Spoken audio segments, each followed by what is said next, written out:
अंधेरी रात का रहस्य। गांव का नाम था रघुनाथपुर। गांव के किनारे एक पुराना वीरान हवेली था जिसे लोग भूतों का घर कहते थे। यह हवेली सालों से खाली पड़ी थी और गांव के लोग उसे दूर से ही देखते थे। रात के समय हवेली से अजीब अजीब आवाजें आती थी, जैसे कोई चिल्ला रहा हो या रो रहा हो। एक रात गांव के 4 दोस्त अर्जुन, विनय, रितेश और सुनील ने तय किया कि वे हवेली की सच्चाई का पता लगाएंगे। सबने मिलकर योजना बनाई और रात के समय हवेली जाने का फैसला किया। जैसे ही रात के 12 बजे वे चारों टॉर्च लेकर हवेली की ओर चल पड़े। हवेली के पास पहुंचते ही चारों को ठंडक का एहसास हुआ। हवेली की दीवारें काले और हरे काई से ढकी हुई थी और दरवाजे पर जंग लगी हुई थी। हवेली का दरवाजा खोलते ही उन्हें एक अजीब सी गंध आई, जैसे कोई सड़ रहा हो।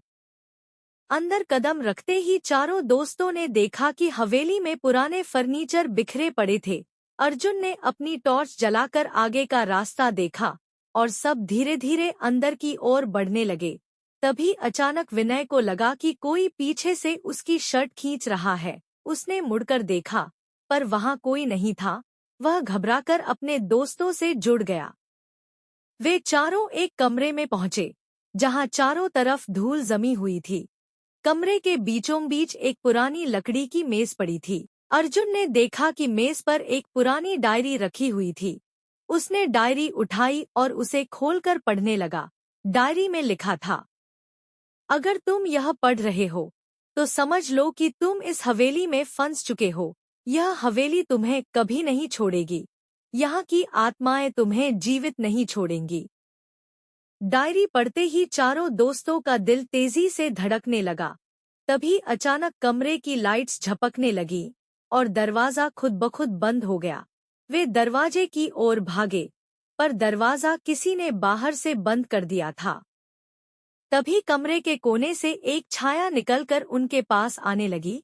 छाया का चेहरा विकृत और भयानक था।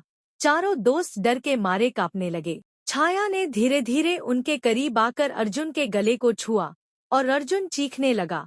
उसकी चीख कमरे में गूंजने लगी और सब कुछ धुंधला होने लगा।